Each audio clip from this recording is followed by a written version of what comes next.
Cervical క్యాన్సర్కు human పాప్సిలోమా virus క్యాన్సర్కు తేడా తెలుసా? ఈ వైరస్ వల్ల కేవలం స్త్రీలలో క్యాన్సర్ వస్తుందా? దీనికి పురుషులకు సంబంధం ఉందా? ఈ వైరస్ సోకితే వెంటనే క్యాన్సర్ వస్తుందా? అసలు ఈ వైరస్ ఎయిడ్స్ వైరస్ లాంటిదేనా? ఈ విషయాలన్నీ కూడా ఇప్పుడు తెలుసుకుందాం. హ్యూమన్ పాప్సిలోమా వైరస్ స్త్రీలకు పురుషులకు సోకుతుంది. ఇది స్త్రీలలో సర్వికల్ క్యాన్సర్ను, పురుషులలో పురుషాంగం, మలద్వారం, గొంతు టాన్సిల్స్, నాలుక కింది భాగంలో క్యాన్సర్ను కలుగజేస్తుంది. ఏటా అమెరికాలో 15,000 మంది పురుషులు ఈ వైరస్ ద్వారా హెచ్పివి క్యాన్సర్కు గురవుతున్నారు. పాప్సిలోమా వైరస్ వల్ల కలిగే వైరస్కు సర్వికల్ క్యాన్సర్ అని పేరు పెట్టి అది కేవలం స్త్రీలకు సోకుతుంది అని ప్రచారం చేయడం వల్ల చాలామందిలో కన్ఫ్యూజన్ నెలకొంది. మహిళల్లో వచ్చే సర్వికల్ క్యాన్సర్లు అన్నింటికీ ఈ వైరస్ సోకడమే కారణం కాదు. మహిళల్లో సర్వికల్ క్యాన్సర్కు ప్రధాన కారణం ఈ వైరస్ సోకడం. కానీ ఇతరత్రా కారణాలు కూడా ఉన్నాయి. మద్యం, పొగ తాగడం, కొన్ని రకాల క్యాన్సర్ కారక రసాయనాలకు ఎక్స్పోజ్ కావడం, కొన్ని రకాల అల్లోపతి మందులు జన్యు కారణాలు. వైరస్ వల్ల వచ్చే క్యాన్సర్కు కణాలు అనియంత్రంగా విభజనకు గురికావడం వల్ల వచ్చే క్యాన్సర్కు తేడా అర్థం చేసుకోవాలి. అమెరికాకు చెందిన సిడిసి ప్రకారం వారి దేశంలో లైంగికంగా చురుకుగా ఉండే మహిళలు, పురుషులలో కనీసం 50% మందిలో, అంతే కాస్త అటు ఇటుగా జనాభాలో కనీసం 40% మందిలో ఈ వైరస్ ఉంది. ఈ వైరస్ శరీరంలోకి దూరింది అంటే వెంటనే క్యాన్సర్ రాదు. ఈ వైరస్ బలహీనమయ్యింది, ఇమ్యూనిటీ కాస్త బలంగా ఉన్నా చాలు ఈ వైరస్ చనిపోతుంది.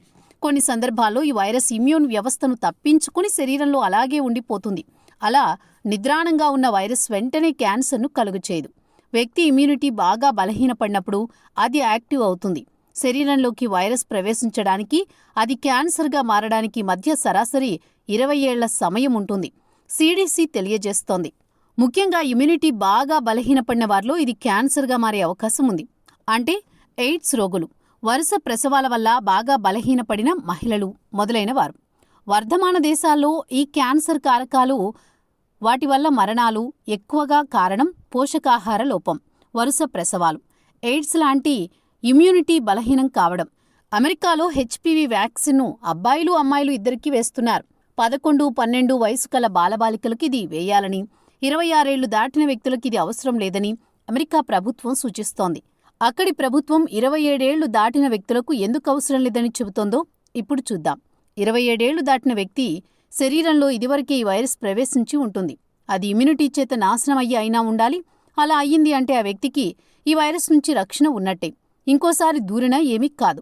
లేదా ఆ వైరస్ శరీరంలో నిద్రాణమైనా అయ్యుండాలి. ఒకసారి ఈ వైరస్ శరీరంలోకి వెళ్ళాక ఇక వ్యాక్సిన్ పనిచేయదు.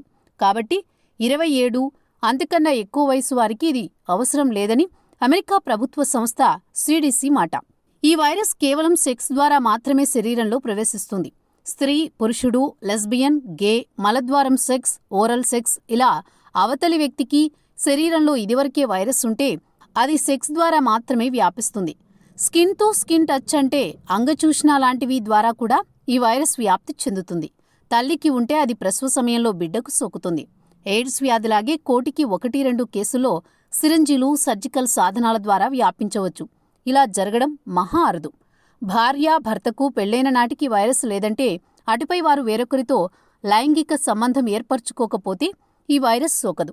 నేషనల్ లైబ్రరీ ఆఫ్ మెడిసిన్ అనే భారత ప్రభుత్వ సంస్థ అంచనా ప్రకారం దేశంలో కనీసం 80% మంది మహిళల్లో ఈ వైరస్ ఏదో ఒక దశలో శరీరంలో ప్రవేశిస్తుంది.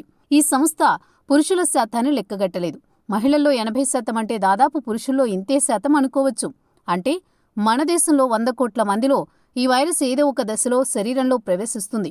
పైకి చెప్పినట్టుగా అది ఇమ్యూనిటీ బాగా బలహీనపడినప్పుడు డ్రగ్స్ తీసుకోవడం, పోషకాహార లోపంతో పాటు వరుస ప్రసవాలు, ఎయిడ్స్ వ్యాధి వల్ల ఇమ్యూనిటీ దెబ్బతిండం లాంటి కారణాల వల్ల క్యాన్సర్గా మారచ్చు.